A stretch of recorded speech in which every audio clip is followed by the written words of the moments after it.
human beings by nature, we spread our emotions. Your emotions are contagious, whether you intend for them to be or not. I have this visual that I used for myself that I offer to you. Imagine you have hanging in front of you a whiteboard, and I call this your emotional whiteboard. How you feel is written on that whiteboard. Stressed, overwhelmed, worried, whatever that is, it's on that whiteboard. And that's what people sense, whether you acknowledge it or not. And so, you know, there's a painful statistic I'm going to share. 85% of employees say that the most stressful part of their job is their stressed out boss. And I say this having been a boss for most of my life. So yes, please smile, because there is good news coming. But I do want to start there, because I know as human beings, sometimes we have to hear the hard truth first. The flip side is also true. So research shows that when you as a leader model sustainable work, when you openly prioritize your well-being, your employees are twice as likely to prioritize their well-being. They're 74% more likely to be thriving at work.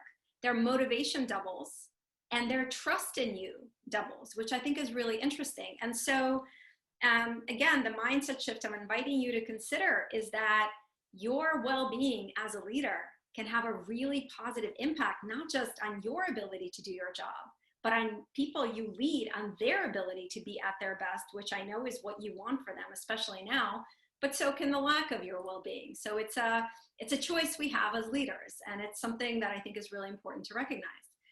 And finally, the third mindset shift that I had to make, that I am inviting you to make, is that your job is not to be cheerleader in chief.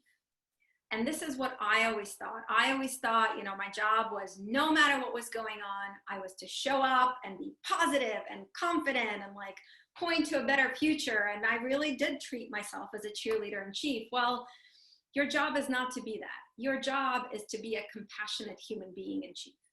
And compassion doesn't mean you solve everyone's problems.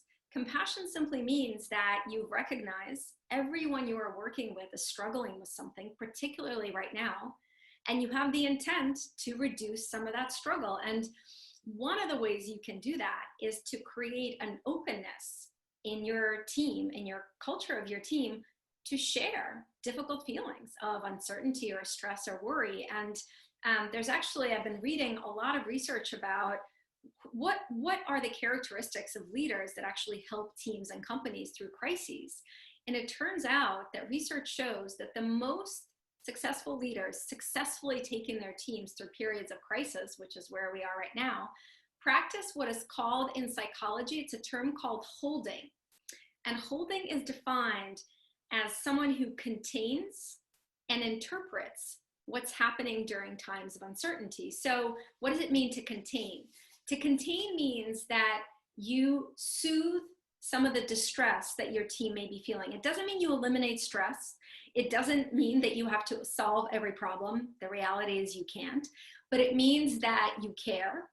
And it means that there's an opportunity for people to share how they feel, and that your intention with people you work with is to soothe some of that stress.